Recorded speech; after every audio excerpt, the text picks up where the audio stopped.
50번 보겠습니다. 자, 무효와 취소에서 판례가 많이 쌓여 있는 게 토지거래 허가구역 내에서 허가전 거래 행위죠. 토지거래 허가구역 내에서 허가전 거래 행위.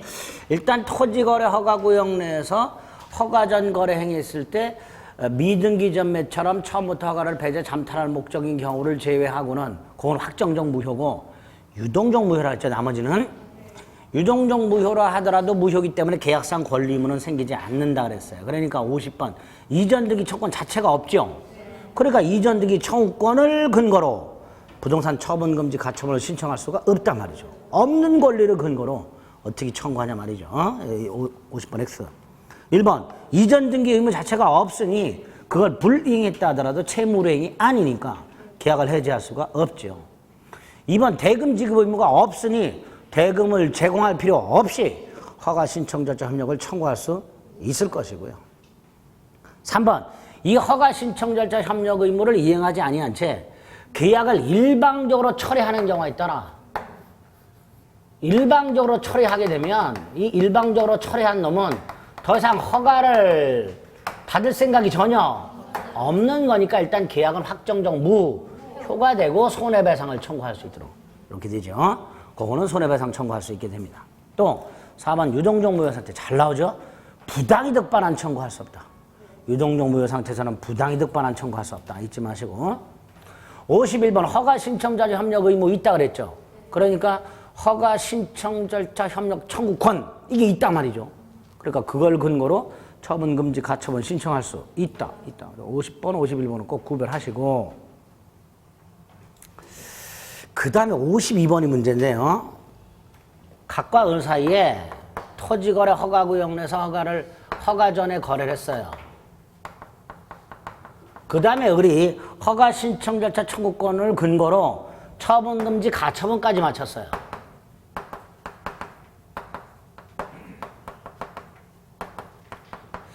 처분 금지 가처분까지 마쳤기 때문에 이 부동산에 가처분 등기가 되어 있는 상태인데 이게 어찌된 영문인지 낙찰이 돼서 처분 금지 가처분이 되어 있는 상태에서 낙찰이 돼서 병에게 소유권이 넘어갔습니다. 그런데 이 가처분이나 가등기나 똑같아요. 가처분 가등기가 있다. 본등기가 되거나 처분 금지 가처분이 확정이 돼버렸다. 그래서 예를 들어서 처분 금지 가처분이 되어 있는 상태에서 갑을사의 허가를 받아가지고 을에게로 등기가 넘어간다. 그럼 중간에 있던 병등기는 말소가 됩니다. 가등기랑 비슷하게. 그러다 보니까 잘 보세요. 이렇게 허가전 낙찰로 인해서 타인에게 이전됐다 하더라도 다시 한번 이렇게 제3자에게 넘어갔다 하더라도 갑을사의 허가를 받아서 을에게 등기가 넘어가게 되면 이 병등기는 말소가 될 테니까 단순히 이 상태에서 낙찰받아 병에게 넘어갔다는 사실만으로 갑을 간의 매매가 확정적 무효가 된 건 아니죠. 여전히 허가받아서 등기를 넘겨받을 가능성이 열려 있습니다. 따라서 52번 X. 이렇게 나오면 X예요. 52번 오른쪽을 보면 처분금지 가처분이 집행이 맞춰졌다 하더라도 그래서 그 후에 타인에게 낙찰이 됐다 하더라도 그 가처분의 효력으로 이미 가처분이 되어 있으므로 병에게 대항할 수 있더라. 따라서 이 허가를 받아서 여전히 을에게 등기를 넘겨줄 수 있고 그럼 병은 소유권을 취득할 수가 없으니 이 계약 자체가 확정적 무효가 된다고 할 수는 없다. 이렇게 됩니다. 그리고 요거를 이제 52번처럼 지문을 낼 수가 있어요. X 조심하세요. 그 다음에 53번 아까 처음부터 허가를 배제 잠탈할 목적이라면 확정적 무효라 그랬죠. 자, 처음부터 확정적 무효인 경우가 미등기 전매가 있었고요. 그 다음에 거래를 하면서 거래를 감추고 증여로 가장하는 경우가 있다고 그랬어요. 토지 거래를 하는데 허가를 안 받으려고 거래를 은닉하고 증여로 가장했을 때 당연히 증여는 가장행위로서 무효가 되는데 이 거래가 유효냐 무효냐의 문제가 있다고 그랬어요. 이거 유효다 무효다? 이것도 확정적 무효라 그랬어요.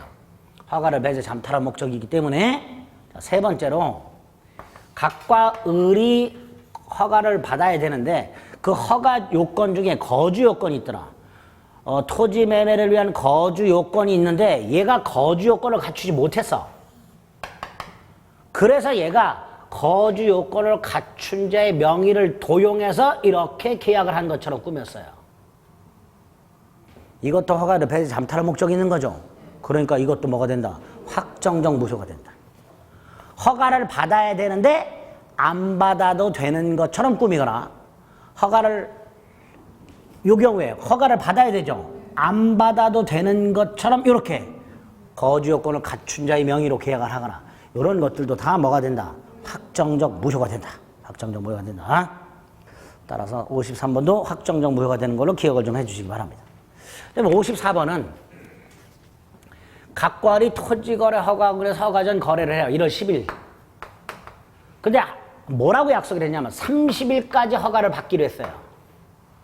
허가받는 기간을 정해놨어요. 그런데 30일까지 허가를 받지 못한 채 기간이 지나버렸어요. 확정적 무효가 되느냐의 문제가 생겨요.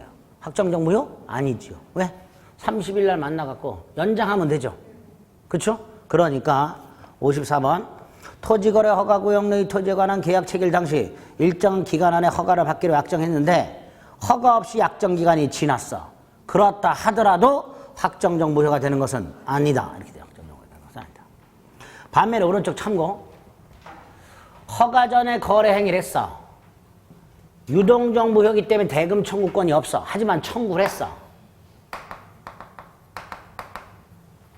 을은 지급할 리가 없지요. 그랬더니 갑이 계약을 해제를 했어. 을이 지급을 하지 않는다는 것 이유로. 그래서 을이 뚜껑이 열리면서 계약금을 반환 청구하고 가압류를 해버렸다. 땅을. 이때 우리 대법원은 유동적 무효 상태에서 대금 청구할 수 있는지 없는지, 대금 미지급을 이유로 계약을 해제할 수 있는지 없는지, 계약금 부당이득 반환 청구할 수 있는지 없는지, 원래는 다 없지요. 그게 중요한 게 아니고 이 상태가 되면 각과 을은 사이좋게 허가를 받으러 갈 가능성이 없다. 즉 허가 신청 절차에 협력하지 않겠다는 의사를 분명히 표시한 거다. 따라서 뭐가 될 수 있다? 확정적 무효가 될 수 있다. 이렇게 되죠. 그게 참고죠. 그 다음 55번 토지거래 허가구역 내에서 허가 전 거래 행위라면서 계약금을 주고받았다. 일단 이 계약금 부당이득 반환 청구할 수 없다 그랬죠. 그렇죠? 두 번째, 계약금을 주고받으면 계약금 해제권이 하나씩 생기죠. 매수인은 계약금을 포기하고 매도인은 계약금의 100을 상환하고 유동적 무효 상태에서도 계약금 해제할 수 있다. 그런데 이 계약금 해제는 양당사자가 이행에 착수하기 전까지만 할 수 있다. 그런데 이 상태에서 둘이 허가를 받았다. 협조해서. 이게 이행 착수냐? 아니다. 이행 착수 아니다. 허가를 받아야 유효가 되고 유효가 돼야 채무가 생기고 채무가 생겨야 이행을 착수하니까 결국 허가는 이행 착수 전 단계죠. 그러니까 이행 착수만 허가 받은 사실만으로는 이행 착수라 할 수 없으니 매도인은 여전히 배액을 상환하고 해제할 수 있다. 이렇게 되죠. 또 하나가 있었죠. 소재기. 그렇죠? 잔대금 지급을 구하는 소송을 제기한 것도 이행 착수 아니라 그랬어요. 계약금 해제에서 그건 따로 나오죠. 어쨌든 허가 받은 것은 이행 착수 아니기 때문에 허가 후에도 여전히 계약금 해제할 수 있다. 잊지 말자. 그 다음에 이제 56번부터는 취소인데요. 취소하려면 계약 당시 취소 사유가 있어야 된다 그랬죠. 제한 능력, 착오, 사기, 강박. 그런데 56번. 각과 을이 계약을 했는데 갑은 착오를 이유로 취소를 했어요. 을이 강박을 이유로 취소를 했어요. 일단 갑도 취소했고 을도 취소했으니까 양당사자가 계약을 취소하겠다는데 의사가 합치하고 있죠. 그렇죠? 그런데 나중에 봤더니 착오가 없었어. 얘가 나중에 봤더니 강박이 없었어. 이런 경우에 한쪽은 착오를 이유로 취소했고 상대방은 강박을 이유로 취소를 함으로써 계약을 취소하겠다는 양당사자 의사가 합치를 했는데 다만 착오도 없고 강박도 없더라. 그럼 이 계약은 취소된 거냐 아니냐 이 문제가 생겨요. 취소된 것 아니다. 아니다죠. 아무리 양당사자가 취소 의사가 합치가 됐다 하더라도 취소 자체는 법에서 정한 취소 사유가 있을 때만 취소할 수 있으니 착오도 없고 강박도 없다면 양당사자가 아무리 취소했다 하더라도 이 계약은 취소된 게 아니다. 법률행위가 효력을 상실하는 게 아니다. 이렇게 되겠죠. 그게 56번이죠. 계약 당사 쌍방이 각각 한쪽은 강박을 이유로 한쪽은 착오를 이유로 취소했다면 설령 취소 사유가 없었다 하더라도 계약은 효력이 상실된다. X. 취소 사유가 없었다면 계약은 효력이 상실되지 않는다. 상실된다. 이렇게 출제가 딱 됐었어요. 그 다음에 참고 취소는 의사표시고 일방적인 거죠. 명시묵시 불문하죠. 그러니까 묵시적 취소. 각과 을이 계약을 했다. A 토지 매매. 근데 을이 사기쳤다. 갑이 사기당한 사실 알았다. 을이 이전 등기를 청구한다. 갑, 거절. 이 속에 뭐가 들어있어요? 취소의사 표시가 들어있지요. 이행 거절. 두 번째, 사기당했고 등기를 넘겨줬다. 을에게. 갑이 등기를 넘겨준 후에 말소 등기를 청구하더라. 이 속에도 계약을 취소하겠다는 의사가 들어있죠. 그러니까 취소를 전제로 하는 청구나 거절 속에는 이미 취소의 의사 표시가 포함되어 있다. 이렇게 말을 하죠. 그게 참고죠. 3번은 취소할 수 있는 행위를 취소를 했어. 그럼 뭐가 돼요? 무효가 되죠. 언제부터? 처음부터. 이거를 다시 추인할 수 있을까? 있다 없다? 있다. 무슨 추인? 무효행위 추인.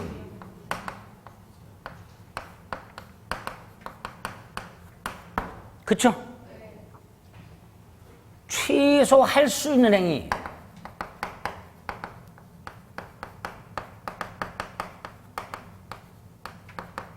각과 을이 계약을 했다. 1월 10일 날. 근데 을이 사기쳤다. 취소할 수 있는 행위죠. 첫째, 갑. 이 취소할 수 있는 행위를 추인할 수 있어요, 없어요? 있지요? 이건 뭐예요? 취소권 포기. 즉 취소권을 갖고 있는 갑은, 계약을 취소할 수 있는 갑은 두 갈래 선택이 있을 수 있다. 취소권을 포기할 수도 있고 취소할 수도 있고. 그렇죠? 자, 이때 취소를 했다면 당연히 이거는 못하죠. 이건 취소하기 전에 하는 거니까. 그러니까 취소를 했다면 요 추인을 못하고 취소할 수 있는 행위 추인은 못하고 무슨 추인만 할 수 있다? 무효행위 추인만 할 수 있다. 따라서 취소할 수 있는 행위를 취소한 다음에 추인을 하게 되면 이 행위가 확정적으로 유효가 되는 게 아니라 새로운 행위로 본다. 이렇게 되겠죠. 근데 뭐라고 돼 있어요? 추인할 수 없다 그러니까 틀렸죠. 더 이상 추인할 수 없다 그러면 틀리죠. 이렇게 나눠야죠. 취소할 수 있는 행위 추인은 할 수 없지만 무효행위 추인은 할 수 있다. 이렇게 돼야 되죠. 그렇게. 이렇게 또 출제가 된 적이 있죠. X. 58번 일부 취소 관련해서 결론만 기억하자 그랬죠. 특약만 취소할 수 있다 없다? 없다 그랬죠. 특약만 취소할 수는 없다 그래서요. 갑과 을이 갑수의 땅을 매매했어요. 그런데 갑이 을이 땅을 사는 의도를 알아. 그 의도에 의하면 요 땅의 일부, 요게 반드시 을에게 필요해. 근데 갑이 을에게 이렇게 속였어. 야, 네가 땅을 사는 목적을 봤더니 요 빗금 친 부분은 필요가 없더라. 내가 봤더니. 그래서 속였어요. 그래서 요 부분을 빼버리는 특약을 했어요. 요렇게 갑이 속인 다음에 나중에 을은 요게 필요해. 값이 비싸게 더 팔아먹으려고. 난 몰랐는데 그래 놓고 나중에 비싸게 팔아먹으려고 속인 거예요. 야, 이 땅은 봤더니 너한테 전혀 쓸모없는 땅이야. 내가 너한테 필요한 땅만 쪼개서 팔게. 그래서 우리 아유 고마워. 그리고 속아가지고 배제 특약했어요. 나중에 우리 속았다는 사실 알았어요.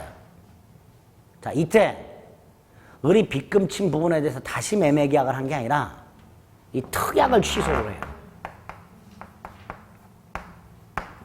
특약을 취소하면 요 빚금 친 부분을 배제시키는 특약을 취소했으니까 빚금 친 부분이 매매 계약에 포함돼 버리죠. 그렇죠? 자, 요거는 취소의 효과하고는 정반대죠. 취소하게 되면 계약이 뭐가 돼야 되는데 무효가 돼야 되는데 요 경우에는 특약을 취소했더니 오히려 계약에 포함되지 않았던 땅이 매매 계약에 포함이 돼 버려요. 그렇죠? 취소하는 정반대의 결과가 생겨버린단 말이죠. 그러니까 요때도 특약만 취소할 수가 없다. 이렇게.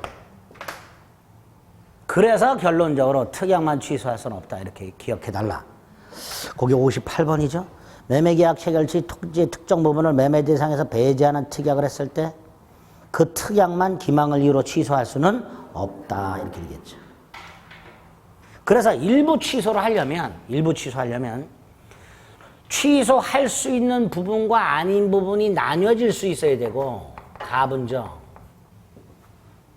또는 분할 가능이라고도 합니다. 또는 특정되어 있다라고도 말을 해요. 취소할 수 있는 부분과 아닌 부분이 나뉘어질 수 있고 또는 분할이 가능하고 또는 취소할 수 있는 부분이 특정되어 있고 and 무슨 의사? 가상적 의사. 나머지 부분만이라도 계약을 했었을 것. 요 두 가지 요건을 갖췄을 때 뭐 할 수 있다? 일부 취소할 수 있다. 그런데 계약을 하면서 특약을 했을 때 이 계약과 특약은 뗄 수가 없더란 말이죠. 불가분이란 말이죠. 그래서 특약을 취소할 수 없다라고도 하게 됩니다. 특약만 취소할 수 없다. 아시겠죠? 58번과 참고까지 기억을 좀 해주시고요. 59번 취소할 수 있는 행위. 그 취소권을 10년 또는 3년 내에 해야 되죠. 10년은 법률행위 한 날로부터 10년이고요. 3년은 초인할 수 있는 날, 즉 취소 원인이 소멸한 날로부터 3년이고요. 이 기간은 제척기간이라고 그랬죠. 자, 제척기간에서는 나중에 매매 이약 완결권 가서 중단 정지가 없다. 요거 하나 기억 보실 거고요. 확인하실 거고요. 또 하나 지금 그 기간 도과 여부는 법원이 직권으로 조사한다는 거. 당사자 주장이 없어도 그 기간이 경과함으로써 취소권이 소멸했는지 여부는 법원이 직권 조사한다는 거. 그래서 59번도 X 이렇게 되겠죠. 됐죠? 여기까지 무효 취소 판례드립니다. 자, 마지막으로 이제 부관과 관련 판례가 있는데 부관과 관련해서는 이제 조건과 기한 두 가지 중에서 첫째가 불확정 기한과 정지 조건의 구별. 불확정 기한과 정지 조건의 구별이 있죠.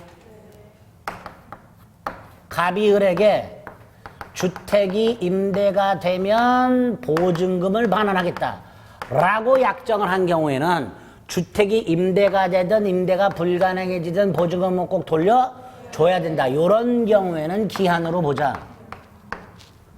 반면에 갑이 을에게 주택이 임대가 되면 돈을 빌려주기로 했다. 이 경우에는 임대가 되면 돈 빌려주고 안 되면 안 빌려줘도 된다. 이럴 때는 뭐로 보자? 조건으로 보자. 이렇게 꼭 구별하시자. 아주 잘 나와요. 60번 부관이 붙은 법률행위에 있어서 부관에 표시된 사실이 발생하지 않으면 이행하지 않아도 좋다. 그럼 뭐다? 예? 조건. 그러니까 틀린 거예요. 정확하게 기억하고 안 계시면 이게 무슨 말인지 몰라요. 요거 가지고 머릿속에 꼭 넣자면 이게 판례예요. 위에 게. 주택이 임대가 되면 보증금을 반환하겠다라고 했을 때 주택이 임대가 되든 임대가 불가능해지든 기한은 도래한 것이기 때문에 요게 기한 도래죠. 보증금을 꼭 돌려줘야 된단 말이에요. 그래서 60번 꼭 기억하자. 판례 문구를. 오른쪽 해설 나와 있는 걸 꼭 구별해서 기억하세요. 부관이 붙은 법률행위에 있어서 부관에 표시된 사실이 발생하지 않으면 이행하지 않아도 된다. 그럼 조건으로 봐야 하고, 표시된 사실이 발생한 때는 물론이고 반대로 발생하지 않는 것이 확정된 때도 이행을 해야 한다라고 봐야 되면 불확정 기한을 정한 것이다. 잊지 말자.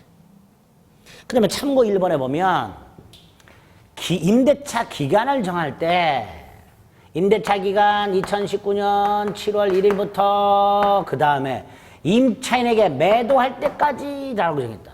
이 임차인에게 매도할 때까지는 불확실한 사실이다. 따라서 이건 기한이라 할 수가 없다, 조건이다. 그래서 기간의 정함이 없는 임대차 이렇게 본다 그랬어요. 그 판례 1번. 그 다음에 2번. 자, 요거는 무슨 말일까요? 정지조건과 불확정 기한은 의사표시 해석을 통해서 구별할 수 있다. 이거 말한 거죠? 이거 말한 거잖아요. 정지조건과 불확정 기한은 해석을 통해서 구별할 수 있다. 발생하든 발생하지 않든 이행해야 한다라고 해석이 되면 기한. 발생하면 이행하고 발생하지 않으면 이행하지 않아도 좋다라고 해석이 되면 조건. 그러니까 조건과 기한은 뭘 통해서? 해석을 통해서 구별할 수 있다. 요렇게도 출제가 된 적 있어요. 그냥. 근데 이 2번 지문을 딱 손으면 짧지요. 이게 뭔 소리요? 이렇게 되는 거예요. 지금 이거만 하는 거예요. 대법원이 요 판결을 하면서 앞에다가 불확정한 사실이 부관으로 붙어 있을 때 이게 불확정 기한인지 정조건인지는 의사표시 해석에 따라서 구별할 수 있으므로 이렇게 구별하자. 이렇게 판결한 거예요. 그 중에 앞부분을 딱 떼서 출제를 한 적이 있단 말이에요. 그 2번 지문. 기억하세요? 의사표시 해석을 통해서 구별할 수 있다. 그 다음에 61번 정지 조건과 해서 판례 하나 기억할 거. 동산 소유권 유보부 매매 대금 완납을 정지 조건으로 하는 매매. 그랬죠? 대금 완납을 정지 조건으로 하는 매매 그랬습니다. 대금을 완납해야 소유권이 이전이 되는 효력이 발생한다 그랬죠? 그러니까 대금 완납을 정지 조건으로 하는 매매 이렇게 되겠죠. 반면에 해지 조건은 뭐가 있었죠? 약혼예물 수수가 있었죠? 뭐를 해지 조건으로 하는? 혼인의 불성립을 해지 조건으로 하는. 결혼하지 않게 되는 것을 무슨 조건으로 하는? 해제 조건으로 하는 증여 이렇게 되죠. 결혼하지 않게 되면 반지를 돌려줘야 되니까 결혼하지 않게 되었다가 뭐가 되는 거예요? 증여계약의 효력을 소멸시키는 무슨 조건? 해제 조건. 그래서 동산 소유권 유부부 매매는 대금 완납을 정지 조건으로 하는 매매. 약혼예물 수수는 혼인의 불성립을 해제 조건으로 하는 증여 이렇게 되겠죠. 그다음에 62번 반신의 행위와 관련해서 반신행위. 조건 성취로 불이익을 받을 당사자가 신의 측에 반하여 조건 성취를 방해하면 상대방은 성취를 주장할 수 있다고 그랬죠. 언제 성취한 걸 볼 것이냐. 그거 외우자. 조건 성취를 방해하는 행위가 없었더라면 조건이 성취되었으려 추산되는 시점 이렇게 되겠죠. 됐죠? 네. 그 다음에 63번 입증 책임과 관련해서 이거 다시 한번 좀 찬찬히. 각과 을의 소송이 붙었다. 무슨 소송이 붙었냐? 자동차 내놔. 못 줘. 시험 붙어야 주지. 을은 그냥 주겠다 그랬잖냐. 갑은 붙으면 주겠다고 했다 이놈아. 그럼 각과 을 사이는 자동차를 주기로 한 것에 대해서는 다툼이 없다 그랬죠. 그냥 주는 거냐 시험에 붙으면 주는 거냐 이 문제가 생긴다 그랬어요. 증여에 대해서는 다툼이 없으니까 당연히 법원은 소송이 붙으면 갑에게 이렇게 물어본다. 주기로 했는데 왜 안 주냐 이렇게. 그렇죠? 주기로 한 거는 다툼이 없으니까 당연히 법원은 갑에게 주기로 해놓고 왜 안 주냐고 물어볼 거예요. 이때 갑은 뭐라고 대답한다? 붙으면 주겠다고 했습니다라고 주장한단 말이죠. 다시 말해서 이 갑은 정지 조건이 붙어 있다고 주장을 하고 있어요. 이 증여에 뭐가 붙어 있다고? 정조건이 붙어 있다고. 또는 정지 조건부 행위에 정지 조건이 붙어 있는 증여에 해당한다고 주장하고 있는 거예요. 지금 갑이. 그렇죠? 이때 갑은 자동차를 지금 넘겨주려는 사람이에요? 아직 넘겨주기 싫은 사람이에요? 싫은 사람이죠. 무효 주장이죠.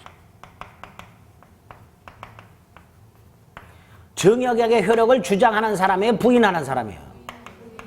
부인하는 사람이죠. 그렇죠? 이 증여의 정조건이 있다고 주장하는 사람이에요? 없다고 주장하는 사람이에요? 다시 한번. 있다고 주장하는 사람이죠. 이게 갑이에요. 그렇죠? 다시 한번. 당사자 사이에 단순한 증여인지 정지 조건부 증여인지가 다퉈지고 있을 때 그 정지 조건은 법률 행위, 그 정조건이 성취가 되어야 효력이 생기니까 정지 조건이 붙어 있다는 것 자체는 효력 발생을 저지하는 사유예요. 그렇죠? 조건이 성취가 되어야 효력이 생기니까 어떤 계약에 정조건이 붙어 있다는 것은 그 효력 발생을 저지시키는 성취 전까지는 그런 사유예요. 그러니까 어떤 행위에 정조건이 붙어 있다는 사실은 무효를 주장하는 자가 조건의 존재를 주장하는 자가 증명하라 말이죠. 즉, 그 행위가 증여에 해당한다는 사실은 정조건부 증여에 해당한다는 사실은 누가 증명하라? 무효 주장자. 그래서 해당무 붙어 존재 이렇게 요약을 한 거예요. 해당무 붙어 존재.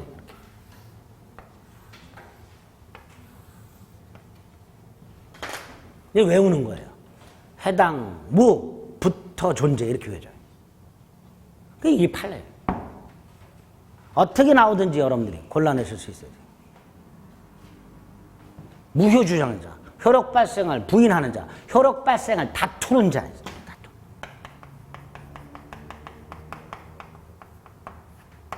다 같은 말이에요. 반면에 갑이 이걸 증명을 해요. 갑이 증명하면 법원은 이번엔 누구에게 물어본다 그랬어요? 을에게. 야, 시험에 붙으면 주기로 한 거잖아. 이때 을은 아닌데요 해봐요. 소용없다 그랬죠. 을은 주장을 바꿔야 된다 그랬어요. 뭐라고? 붙었는데요. 그렇죠? 붙었다가 말이에요. 조건, 성. 누가 주장해요? 을, 자동차를 넘겨 받고 싶은 사람. 증여가 유효라고 주장하는 사람. 유효 주장자. 또는 권리, 자동차에 대한 권리, 취득을 부인하는 자, 주장하는 자. 효력 발생을 부인하는 자, 주장하는 자. 다 같은 말이죠. 그래서 성취대슈 이렇게 외우자고 그랬어요. 해당무 붙어 존재 성취대슈가 그래서 나온 거예요. 기억하자. 거지같이 나와 이것도. 63번. 정조건부 행위에서 조건이 성취되었다는 사실이라 그랬죠. 누가 증명해야 돼? 성취대슈 유효 주장자가. 권리 취득을 부정하는 자가 아니라 권리 취득을 주장하는 자가. 효과 발생을 다투는 자가 아니라 효과 발생을 주장하는 자가. 그러니까 틀린 거예요. 밑에 참고. 정조건부 행위에서 권리 취득을 부정하는 자가 불성취를 증명할 책임이 있다. 아니라니까. 성취를 권리 취득을 주장하는 자가 증명하라니까. 이렇게도 출제가 됐어요. 부정하는 자가 불성취를 증명하라. 근데 이거는 만약에 질문이 이렇게 나오면요. 생각하다 시간 나가요. 이게 무슨 말이지? 아무리 이해를 했다 하더라도 아무리 머릿속에 이해를 하고 있다 하더라도 그 참고에 나와 있는 지문이 출제가 이렇게 된 적이 있는데 정조건부 행위에서는 권리 취득을 부정하는 자가 조건의 불성취를 증명할 책임이 있다. 이렇게 출제가 된 적이 있는데 이 내용을 설령 알고 있다 하더라도 이 표현이 무슨 말인지를 몰라요. 그래서 못 풀어. 그래서 OX를 판단을 못해요. 그러니까 조건과에서 입증 책임이 나오면 이걸 기억했다가 지금 불성취 성취라는 말이 있죠. 아, 그러면 정환이가 성취대슈라 그랬으니까 성취됐다는 사실을 유효주장자가 증명하라 그랬지. 근데 지금 질문은 불성취를 무효주장자가 증명하라 했으니까 틀렸네. 이렇게 딱 판단한 거예요. 그냥 그렇게 공식처럼. 무슨 말인지 아시겠죠? 그렇게 판단해야 돼요. 이해해서는 못 푼다니까. 이런 지문이 나오면. 그래서 이런 지문, 이 판례, 부관 관련된 이런 판례들이 나오면 이게 굉장히 어려운 판례들이에요. 부관 자체가 어렵기 때문에. 판례도 알쏭달쏭 하잖아요, 다. 그렇죠? 다 따져서 그 판례의 내용을 이해를 해야 된단 말이에요. 어쩔 수 없죠. 외워야지, 이런 것들은. 그렇죠? 지금 외워두는 거예요. 아까 이것도. 되든 안 되든 이행해야 돼, 기한. 되면 이행하고 안 되면 이행하지 않아도 돼, 조건. 이런 식으로 빡빡 머릿속에 결론을 내도. 아시겠죠? 동산소유권 유보분매, 정지조건, 약혼 예물소수 해제 조건. 이렇게. 이런 거 외워두는 거죠. 아시겠죠?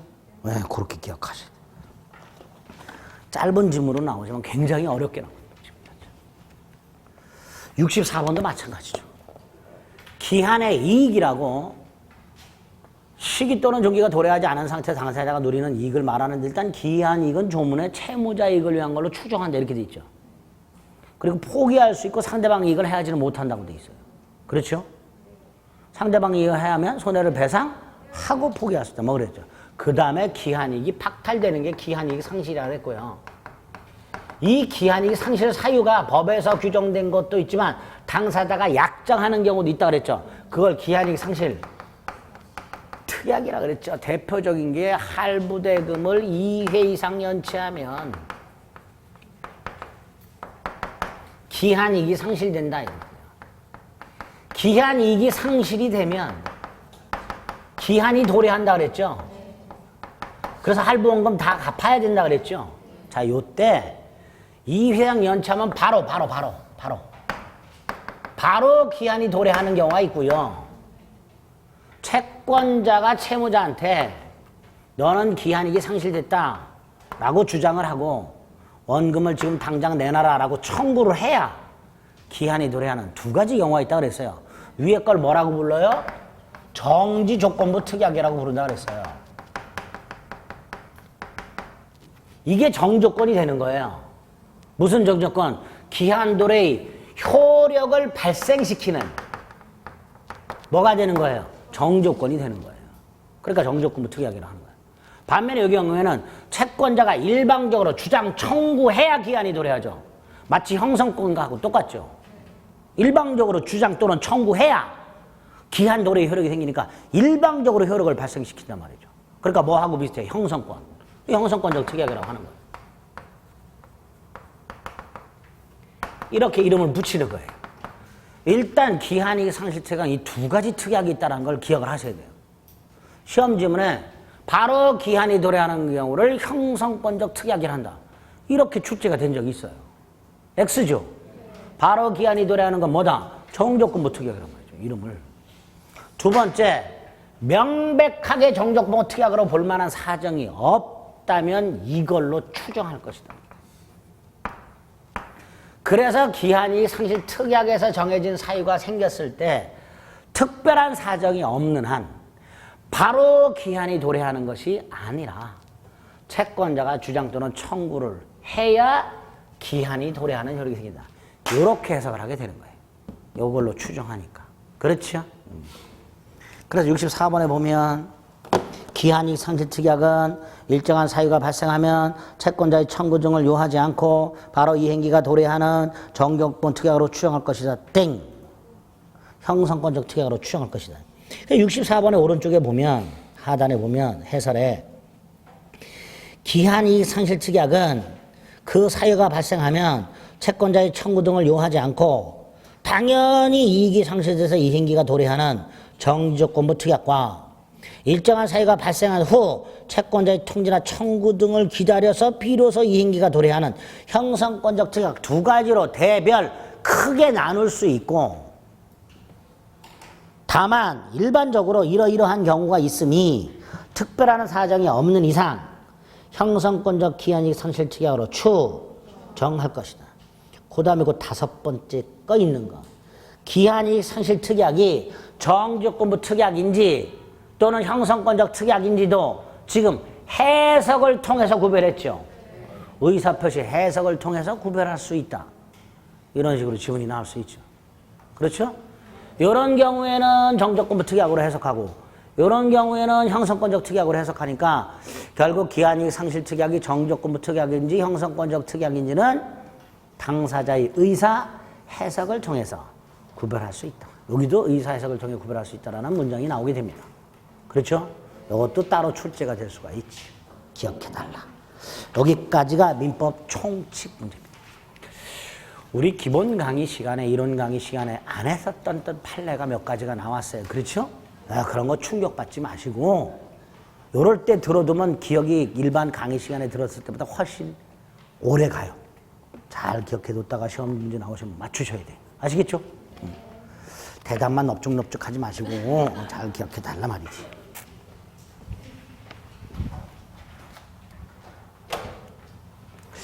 자, 이제 물권법 총론으로 가봅니다. 이 물권법 총론은 조문보다는 판례가 도배가 돼서 시험 문제 나온다 그랬죠? 특히 등기 관련 판례들이 아주 많다 그랬어요. 이제 도배가 돼서 나오고 조금 까다롭죠, 물권법 판례들은.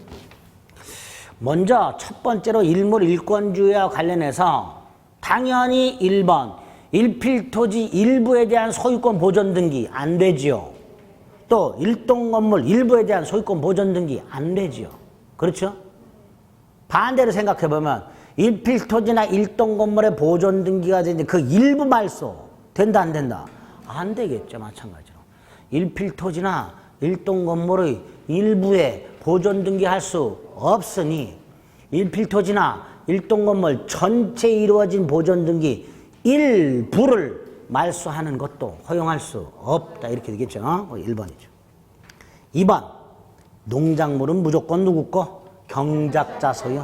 특히 경작자는 명인방법 필요 있다 없다? 없다.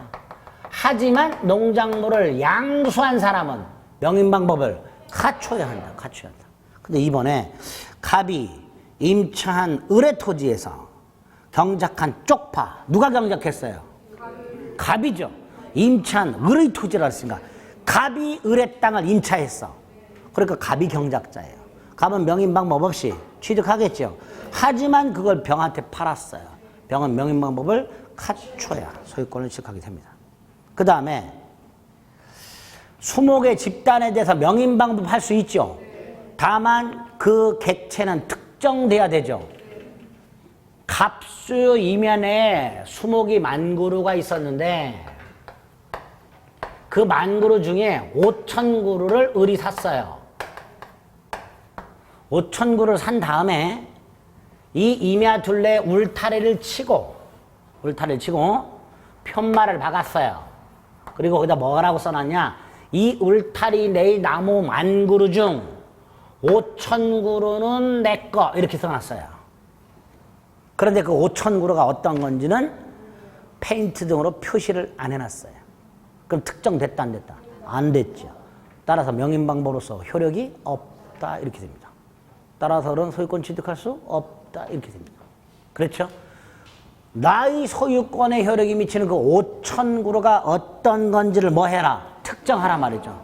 물권의 객체는 특정성을 갖춰야 되니까. 따라서 매수한 임목을 특정하지 않고 한 명인방법은 물권 변동의 효력이 없다. 이렇게 되겠죠. 없다. 이따로 출제가 된 적이 있어요. 특정하지 않고 한 명인방법도 효력이 있다. X. 없다. 3번은 이건 제가 수업 시간에 말씀드린 적이 있죠. 갑이 특정 양만장 내의 장어 100만 마리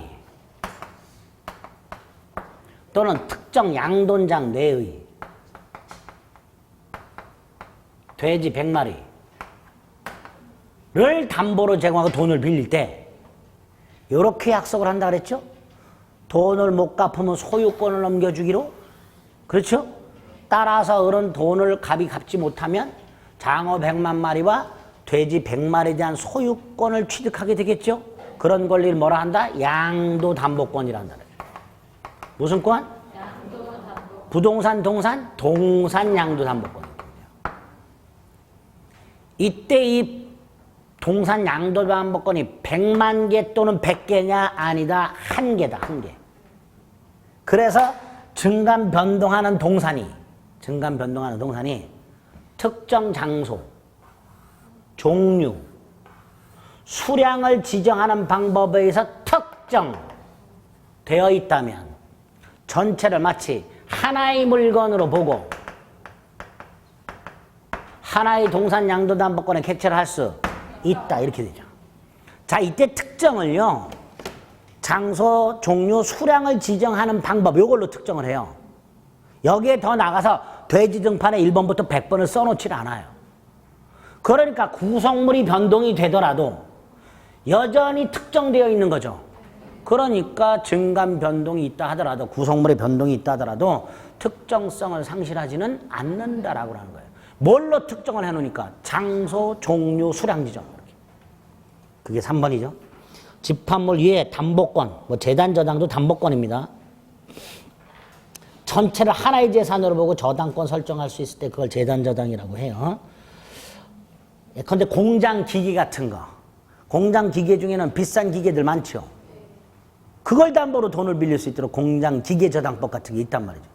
공장 안에 있는 기계 전체를 마치 하나의 물건으로 취급해서 저당권 따위로 설정할 수 있단 말이에요. 그걸 재단 저당이라고 한다. 이렇게 성립한 후에 설령 구성물의 변동이 있다 하더라도 물권 객체의 특정성을 상실하지는 않는다. 이렇게 되겠죠. 특정성을 상실하지는 않는다. 그다음에 4번은요. 물권 법정주의와 관련된 거죠. 물권은 법률 또는 관습법에 의하는 외에는 임의로 창설하지 못한다 그랬고요. 새로운 종류 만들어내지 못한다. 따라서 인정되지 않는 것들 온천권 참고. 또 미등기 건물 양수인 등기하지 않는 한 소유권 없지요. 따라서 뭐도 없다. 사실상 소유권도 없다. 소유권에 준하는 관습상 물권 이런 거 인정되지 않는다 그랬죠. 이거 외에 관습상 통행권이라든가 공원이용권 이런 거 인정 안 된다 그랬죠. 기억하셔야 되죠. 물권 법정주의와 관련된 것들. 그 다음 이제 물권적 청구권과 관련된 것들. 물권적 청구권은 일단 기본이 현재 물권자가 누굴 상대로? 현재 점유자를 상대로 하는 거죠. 특히 반환 청구권은. 이게 가장 기본이에요. 가장 기본이고 가장 원칙이에요. 현재 물권자가 현재 점유자에게. 그러니까 갑수요 땅에 을이 무단으로 건물을 지었을 때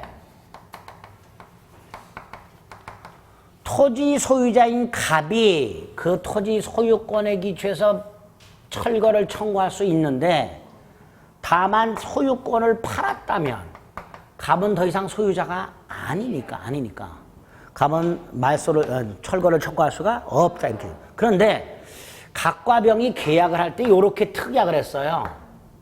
갑은 을의 건물을 철거하여 토지를 나대지 상태로 인도한다. 이렇게 특약을 했어요. 그럼 그 특약에 따라서 갑은 철거를 하고 나대지 상태로 인도를 해야 되죠. 그러니까 갑이 철거를 청구한 사건이 있었어요. 할 수 있다 없다? 없다 말이죠.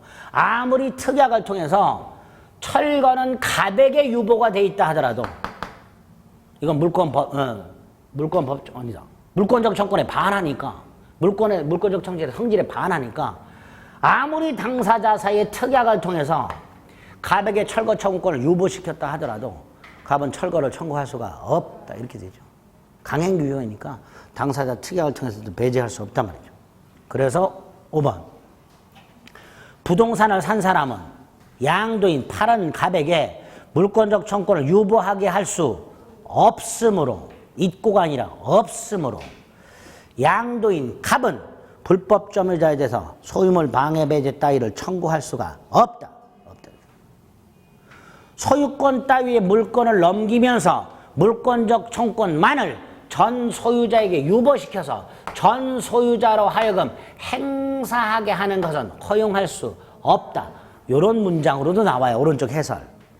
소유권을 양도함에 있어서 소유권에 의해서 발생하는 물상 청구권 처음 들어보죠? 물권적 청구권을 말합니다. 과거에 물상 청구권이라고 많이 불렀었어요. 지금 이제 물권적 청구권이라고 부르죠. 물권적 청구권을 소유권과 분리하여 소유권을 상실한 전 소유자에게 유보시켜서 그 전 소유자로 하여금 그 물권적 청구권을 행사하게 하는 것은 허용될 수 없다. 물권 및 물권적 청구권의 성질에 반한단 말이죠. 그렇죠? 그러니까 5번 X 이렇게 되죠. 그 다음에 6번. 이것도 이제 판례를 문장화시킨 거죠. 갑수의 땅이 을이 무단으로 건물을 축조했다. 병이 토지 소유권을 이전받았다. 가분으로 상대로 더 이상 철거를 청구할 수가 없더란 말이죠. 없더란 말이죠. 그렇죠? 네. 오른쪽 판례는 뭐 중요한 건 아닙니다. 혹시 몰라서 넣어놓은 거니까 간단히 결론만 생각해 봅니다. 1번, 토지 소유자가 자신이 소유 토지 위에 공작물을 설치. 이거는 어때요? 정당하죠? 내가 내 땅에 공작물을 설치해서. 그런데 이런 경우 오랜 동안 마을 주민 통로로 사용되던 땅이 있었어요. 그런데 갑이 건물 지려고 측량을 했더니 여기까지가 자기 땅이네. 펜스를 설치했네. 이때 동네 주민들 통행권 주장할 수 있다 없다? 없다 그랬죠. 단 우리 대법원 갑이 아무리 자기 땅이라 하더라도 거기다가 펜스를 쳐가지고 사람의 통행을 방해하는 것은 권리 낭유명이다. 이게 뭔 개소리냐? 갑은 통행료를 받아야지. 통행료를 받아야지. 이런 것 설치해서는 안 된단 말이죠.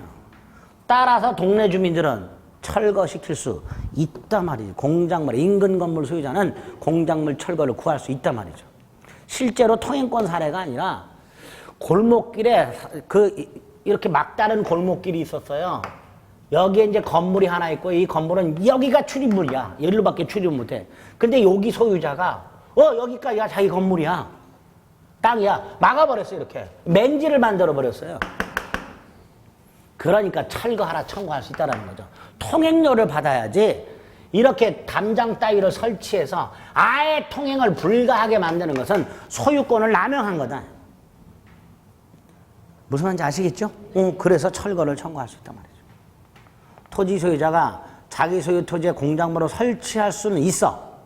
하지만 그게 인근 건물 소유자에 대한 권리 남용에 해당된다면 그 인근 건물 소유자는 그 공작물 철거를 구할 수 있다. 그래서 이 토지 소유자는 통행료를 받는 걸로 처리하는 이런 경우가 있게 됩니다. 그 다음에 2번은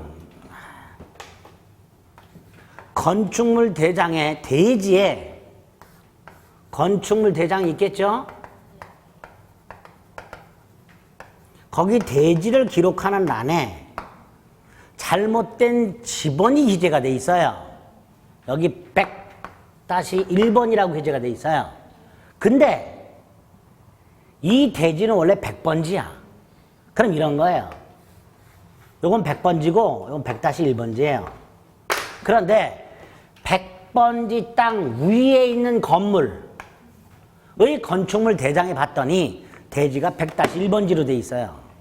잘못 기재돼 있죠. 그러니까 100-1번지 소유 땅 소유자가 왜 내 땅 지번이 거기 기록이 돼 있냐? 이거 지워라. 네 건축물 대장이 이렇게 돼 있어서 내가 소유권을 방해당하고 있다. 지워라. 이렇게 청구를 했어요. 할 수 있을까요? 없을까요? 없단 말이지. 아니, 그쵸? 건축물 대장의 건축물 대지로 잘못 기재된 지번 토지 소유자라고 주장하는 자가 얘가 내가 100-1번 소유자다. 지번 정정 신청을 거부하고 있더라. 건축물 소유자를 상대로 지번 신청, 정정 신청 절차 이행을 구할 수 있단 말이죠. 얘가 실제 지번 소유자가 요 건물 소유자를 상대로 건축물 대장의 지번을 정정하라 말이죠. 너로 인하여 여기에 잘못 기재됐어. 내가 토지 소유권을 방해당하고 있으니까. 그래서 건축물 대장의 잘못된 지번, 얘가 아니다 내가 소유자라고 주장하고 있는 이런 건축물 소유자를 상대로 얘가 자신 거라고 그 지번 정정 신청할 수 있다. 이렇게 판결한 바가 있습니다. 근데 이거는 실질적으로는 이 100번지 땅 위에 있는 건물의 건축물 대장에 100-1번지라고 되어 있다 하더라도 얘가 실질적으로 소유권을 방해당하는 건 없어요. 없는데 만약에 얘가 건물을 지을 때 그 건축물 대장에 이미 이쪽 건물에 100-1번지라고 되어 있으니까 건축물 대장을 작성하는 사람 입장에서 보면 100-1번지 이미 건물이 있는데 왜 또 건물이 있어? 건축물 대장 작성을 거부하는 경우가 생길 수 있단 말이죠. 그러니까 그런 한도 내선 침해될 여지가 있으니 정정을 거부하는 자에게 그걸 정정하라. 라고 구할 수 있다. 소유권에 기한 방해 배제 청구의 일종이다 라고 생각하시면 됩니다. 그래서 100-1번 소유자가 나다. 그러니 정정해라. 이렇게 청구할 수 있단 말이죠. 그 1번, 2번 두 가지 판례는 그렇게 자주 나오는 건 아니지만 혹시 몰라서 말씀을 드렸고요. 그 다음에 6-1번은 내가 소유권을 방해당하고 있다면 당연히 방해 제거 청구할 수 있죠. 청구하면서 예방도 함께 청구할 수 있죠. 또 방해하지 마라. 당연히 6-1번은 방해 제거 청구 및 예방까지 청구할 수 있는데 문제는 방해 결과의 제거가 문제죠. 자, 요거는 제가 수업 시간에도 한번 말씀드린 적이 있었어요. 갑소유 땅에 방해 제거하고 일단 예방까지도 청구할 수 있어요. 문제는 이 방해 제거 청구가 어떤 거냐예요. 방해 제거 청구가 갑소유 땅에 을이라는 자가 폐기물을 매립을 해놨다.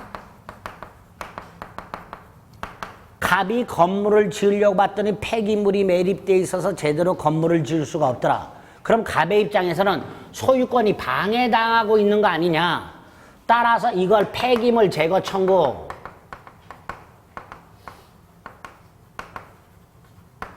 이게 방해 제거 청구다라고 주장을 한 거죠. 그렇죠? 그런데 우리 대법원은 이 폐기물 제거 청구는 방해 제거 청구가 아니다. 요 폐기물은 방해의 결과다. 요거는 그럼 방해가 뭐냐? 폐기물을 매립하는 행위. 이게 방해다.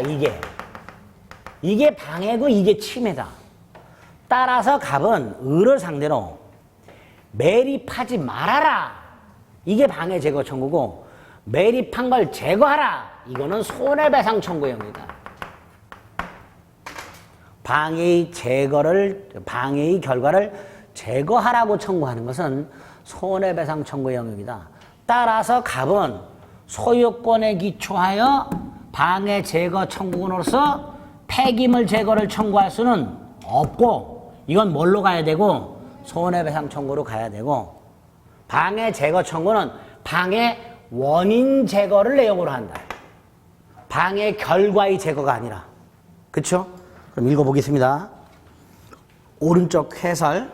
소유권에 기초한 방해 제거 청구에서 방해라 하면 현재도 지속되고 있는 침해, 즉 매립하고 있는 행위. 현재도 지속적으로 매립하고 있다. 그거를 의미한다. 따라서 침해가, 즉 매립 행위가 과거에 일어났고 이미 매립 행위가 종결된 상태에서 남아있는 손해의 개념과는 다르다. 이미 매립되어 있는 폐기물은 방해가 아니라 뭐다? 손해다. 손해. 따라서 이거는 손해배상 청구로 가야지 결과 제거를 내용으로 해서는 안 된다. 그래서 방해 제거 청구는 현재도 계속되고 있는 방해의 원인, 현재도 계속되고 있는 매립 행위, 그걸 하지 마라를 내용으로 한다. 됐죠? 그렇게 이해하죠. 그래서 6-1번으로 다시 가면 소유권에 기초한 방해 제거 청구는 현재도 계속되고 있는 방해 원인 제거를 내용으로 해야지 그 방해의 결과의 제거를 내용으로 해서는 안 된다. 이렇게 되겠죠. 그래서 X. 이렇게 되겠죠. 됐죠? 7번은 물권적 청구권하고 계약에 기초한 청구권이 병존할 수 있다고 그랬죠. 갑이 을과 임대차 계약을 했고 임대차 계약이 종료가 되면 갑은 을에게 반환 청구할 수 있는데 반환 청구권이 두 개, 임대차 계약에 기한 반환 청구권과 소유권에 기초한 반환 청구권. 계약에 기초한 건 채권적에서 10년의 소멸시효에 걸린다. 소유권에 기초한 건 물권적에서 소멸시효에 걸리지 않는다. 두 개가 병존한다 그랬죠. 그러니까 갑소유 땅에 근저당권이 설정이 된 상태에서 변제를 했을 때도 말소 청구권이 두 개가 있다. 근저당권 설정 계약에 기초한 말소 청구권 하나, 토지 소유권에 기초한 말소 청구권 하나, 이렇게 되죠. 이때 갑이 땅을 팔았다면 당연히 소유권에 기초한 말소 청구권은 이전이 될 것이고 계약에 기초한 말소 청구권은 이전되지 않으니 전 소유자도 말소 청구할 수 있고 현 소유자도 말소 청구할 수 있다. 이렇게 되겠죠. 7번 X. 현재 소유자도 소유권에 기초하여 근저당의 말소를 청구할 수 있다. 이렇게 되겠죠. 7번 X.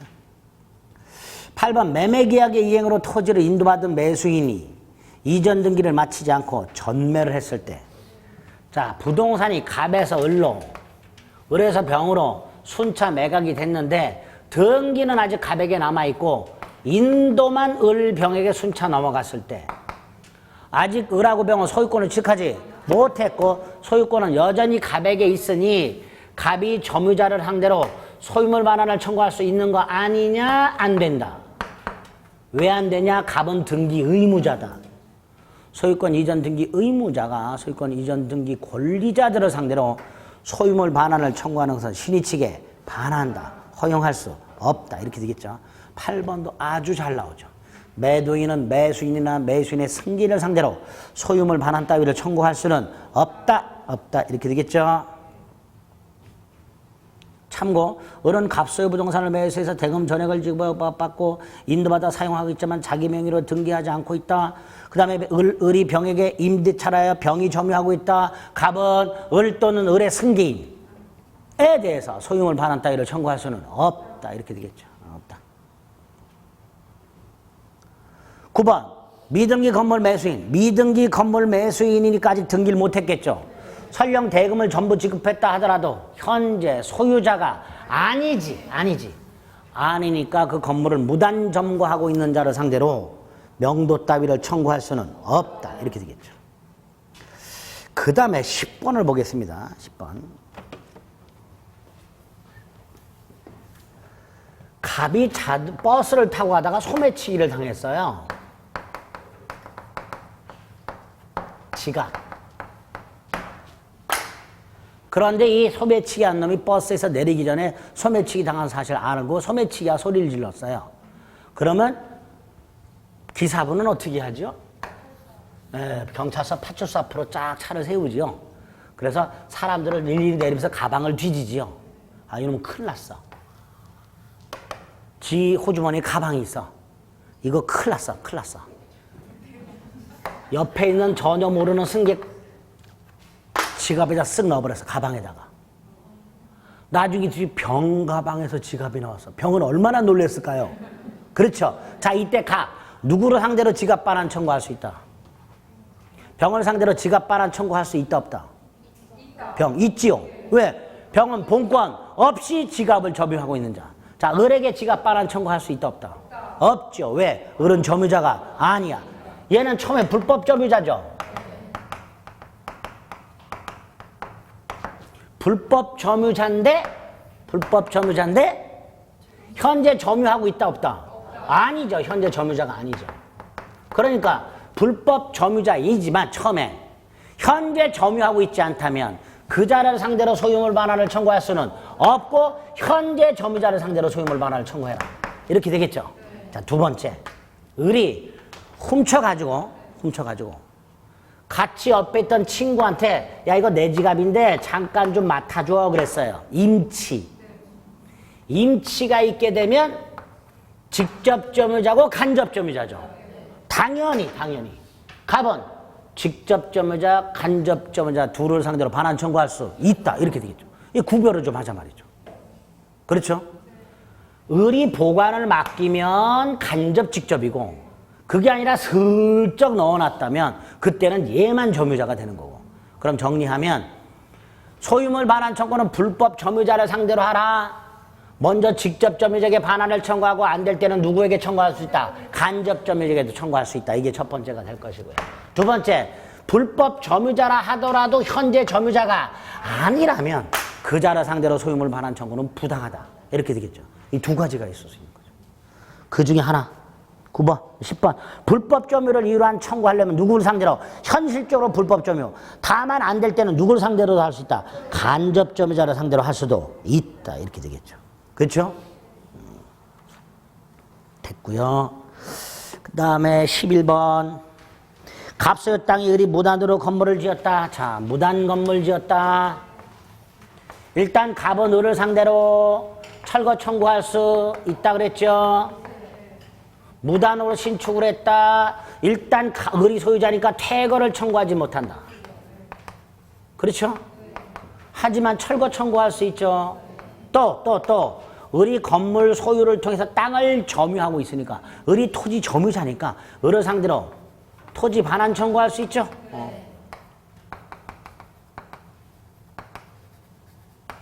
그 상태에서 을이 건물을 양도하고 인도했으나 아직 등기를 못 넘겨줬어. 이때 배우는 소유권 없다. 소유권 없다. 하지만 뭐는 있다. 법률상 사실상 철거할 권한이 있다. 따라서 갑은병을 상대로 철거 청구할 수 있다. 하지만 이렇게 건물을 철거할 수 있는 지위를 가진 자가 있다 하더라도 땅은 여전히 건물 소유자가 점유하는 거니까 갑은 을을 상대로 토지 반환 청구하게 되고 반환할 때까지 부당이득 반환 청구하게 되고 병이 아니라 그렇죠? 병이 아니라 을을 상대로 토지 반환 청구, 부당이득 반환 청구를 하게 되고 반면에 임대를 했을 때는 당연히 병은 철거 권한이 없으니 철거 따위는 청구할 수 없고 뭐만? 퇴거 청구할 수 있다. 이게 다 판례예요. 다 판례. 정확하게 기억하시죠. 그래서 11번 갑소유 땅에 을이 무단으로 건물 지어서 병에게 건물을 임대 했을 때 갑은 병에게 퇴거 청구할 수 있다. 참고 갑소유 땅에 을이 무단으로 건물을 지어서 정에게 매도 하지만 아직 미등기였다. 갑은 정을 상대로 철거 청구할 수 있다. 정은 소유권은 없으나 뭐는 있다. 철거할 수 있는 지위 있다. 그래서 요거는 이제 정으로 바꾸면 되죠. 여기 지문대로 이렇게 철거 청구할 수 있다. 하지만 정에게 토지 반환을 청구할 수는 없다. 토지는 여전히 을이 점유하는 거다. 꼭 기억하자. 다 판례 내용들을 정리해서 말씀을 드렸던 거야. 됐지요? 자, 12번부터는 물권 변동입니다. 여기부터는 식사하시고 2시 반부터 보겠습니다. 됐지요?